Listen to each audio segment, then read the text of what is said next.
puntland hodan siciid ciise madaxweyne ku-xigeenka iyo golaha wasiiradiisa gudoomiyaha baarlamaanka iyo ku-xigeenadiisa golaha baarlamaanka madaxweynihii hore puntland cabdiraxmaan farole golaha wasiirada ila socda wafdiga ka midka ah xubnaha baarlamaanka labada aqal wafdiga ka midka ah salaadiinta dowladaha deriska aan nahay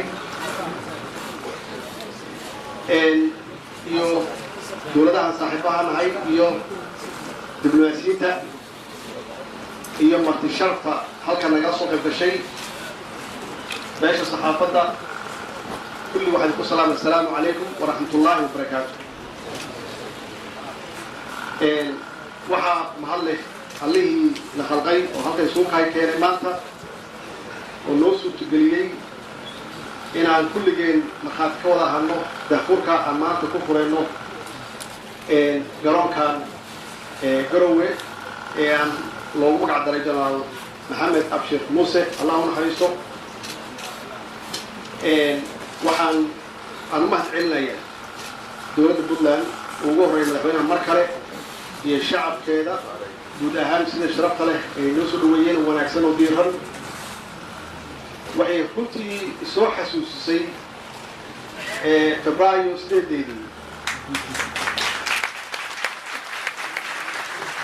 markii meel walba laga banaan baxay oo laga taageeray dowladda cusub oo hadda ku dhow hal sano runtii waxay ii muujisay shacabka soomaaliyeed weli inay u hamuun qabaan ama ay taageersan yihiin dowladdan halka sana aan jirsan weli waa ku mahadsan yihiin reer puntland aad iyo aad baan kaga mahadcelinayaa dowladda taas waxay muujinaysaa shacabka soomaaliyeed meel kasta ay joogaanba inay isaga mid yihiin dowlad jacayl oo arrintii annagoo aan sheegnay markii nala doortay oo ahayd dowladdan waa dowlad shacab ah inay aamineen oo taageeradoodana ay ka dhabeeyeen waana xaqiiqa bacdamaa dowladdan intaa shacabku ay ka heshay taageero weyn dowladdan shacabkaa iska leh soomaaliyeed waana adduunkay ka jirtaay dalalka dimuqraadiyiinta ah dowlad walbaba shacabkaa iska leh shacabku waxaa laga rabaa marka inay siiyaan taageero joogto ah taageerada joogtada ah waxaa ka mid ah sida madaxweynaha uu sheegay in garoonkan maanta ka furan halkan ay ka wada qayb galeen guud ahaan shacabka reer puntland ganacsatadooda iyo culammadooda iyo salaadiintooda iyo cid walbaba ay wax ka geysteen waxa weeye waa taageerada looga baahanya shacabka inay qayb ka noqdaan horumarka dalkooda haddii shacabkaasu ay taageeraan dowladdaasi xaqiiq waxaa ah in maamulkaasi uu horumaro waxaa laga rabaa shacabka inay difaacdaan oo ay ilaashadaan waxay haystaan oo isbeddelkan uu ku yimaado waxay ku ballameen ay isku waafaqsan yihiin oo sharciyeysan idinkana waa ku ammaanan tihiin runtii reer puntland laga soo bilaabo 98 ilaa hadda sida wanaagsan oo aad u taageertaan mar walba dowladda timaada gacan u siisaan aad u ilaashataan wax ugu horreeya oo laga rabo shacab inay ilaashadaan oo ah nabadda nabaddaa waxay keentaa marka xasilooni siyaasadeed waan sheegnaa mar walba nabaddu waa furaha horumarka haddaysan nabad ka jiri lahayn puntland intaasoo eerboor iyo intaasoo jidad iyo weliba madaxweynaha igu soo wareejiyey shalay magaalada garowe ee ka socda horumarka iyo dhismaha iyo hoteelada la dhisaayo runtii waa wax laydinku ammaano horumarkaasna waxaan ilaahay ka baryaynaa inay gaarto guud ahaan dalka soomaaliyeed waxaan aaminsanahay marka haddii meel walba nabad ay timaado soomaaliya si dhaqsi ah inay dib ugu soo noqonayso kaabayaasheeda dhaqaalaha waxaa kaloo muhiima inaad dul qaadataan shacabku inuu dul qaato dowladnimadu hal maalin maaha hal bil maaha hal sana maaha waa wax taxana ah oo u baahan maalin walbaba dhismo u baahan marka shaqo badan yaa laga rabaa dowladda federaalka iyo dowlad goboleedyada in ay maxaan ku yidhaahdaa adkeeyaan maamulkooda laakiin shacabkana waxaa laga rabaa inay dulqaataan aysan is oran ilaa waxaa leeyahay Roma hal maalin kuma dhisman annaga 27 sano waxaan ku jirnay dhibaato joogto ah oo idinka ugu horeeyay wixii dhibka ugu horeeyay oo soo arkay dhismaha dawladuna waxay qaadanaysaa muddo dheer hal maalin ma marka waxaa la rabaa shacabku inay u dulqaataan maamulkooda hadduu yahay dawlad goboleed iyo hadduu yahay federal oo lagu adkaysto wax la continuity lagu adkaysto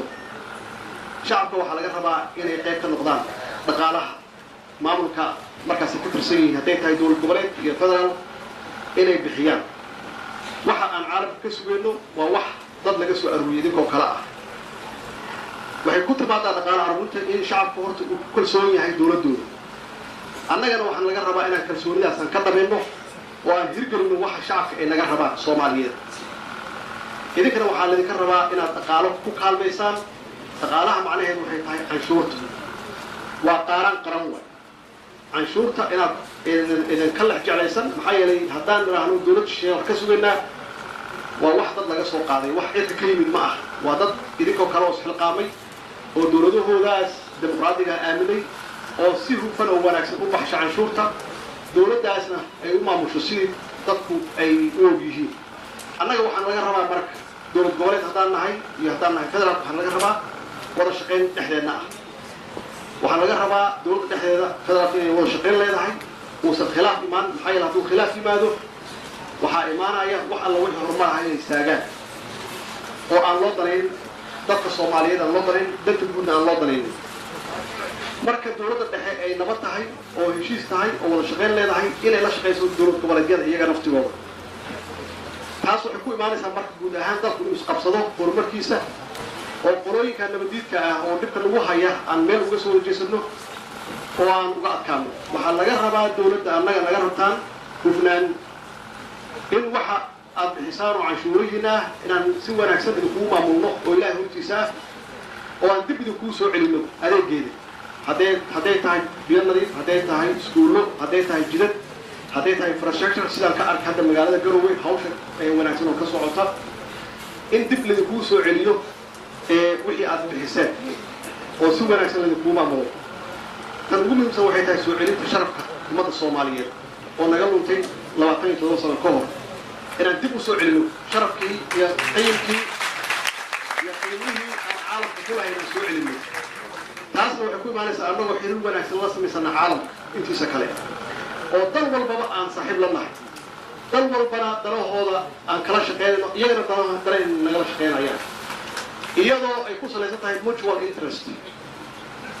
oo laba dhinac ah oo aysan ahayn mid dhinac u jarjeerta aysan ahayn iyadoo weliba ku dhisan wada shaqayn iskaashi iyo is-ixtiraam taasaa waxaan aaminsanahay inay ku soo noqonayso sharafka Soomaaliyeed oo ay ka bilaabatay shacabka oo ku xigto dawlad goboleedyada iyo annagoo federaalkii ah haddaan saas sula qabsanno oo aan mid nahay oo aan midaysan nahay caalamkuna waana ixtiraamayaan waana sharfayaan waana nala shaqaynayaan tan kaloo muhiimka waxay tahay amniga inaan ka wada shaqayno dhibka koonfurta yaalla Puntland iyo waqooyi iyo meel walba waa yaalla dhibka kuwa lagu haya oo shabaabka ah markay culays dareemaan khasbiyan waxay aadi karaan meelaha ay leeyihiin waad ku dhuman kartaan oo aan is leeyahay hadda inay bilaabeen inay soo galaan buuraha Puntland isku mowqif baan ka nahay isku